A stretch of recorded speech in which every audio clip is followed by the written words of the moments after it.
পরীক্ষায় যে 100-র মধ্যে 90, 99, 98 পাবে সে সবার কাছেই ভালো, আর যে 100-র মধ্যে 20-30 পাবে সে সবার কাছে ফালতু, বেকার। স্যার আইজ্যাক নিউটন তো 30-এর বেশি নাম্বারই পায়নি, হামেশাই ফেল হয়েছে, পাশই হয়নি।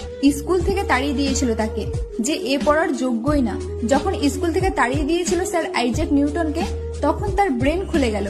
হঠাৎ সে গাছ থেকে একটি আপেল পড়তে দেখে এবং মাধ্যাকর্ষণ সূত্রের সিদ্ধান্ত দেয়।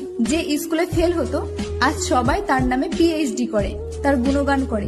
পাস আর ফেলের সাথে কারোর জীবনে কোনো যায় আসে না। তুমি যদি আইনস্টাইনের গল্প পড়ো, তাহলে আইনস্টাইন তো ক্লাস 9-এর বেশি পড়তেই পারেনি, তাড়িয়ে দিয়েছিল স্কুল থেকে, কারণ সে সবসময় অন্য কিছু ভাবতো। কিন্তু তাড়িয়ে দেওয়ার পর সারা বিশ্বে E=mc² এর যে ব্যাখ্যা দিয়েছিল আইনস্টাইন, তাতে পুরো দুনিয়া প্রশংসা করে। শেষমেশ আমি এটাই বলতে চাইছি, কেউ ক্লাস 9, 10, 11, 12 পড়াশোনা করুক, তাতে কোনো আসে যায় না, কারণ জ্ঞান ডিগ্রি দিয়ে অর্জন করা যায় না। জ্ঞান আলাদা জিনিস,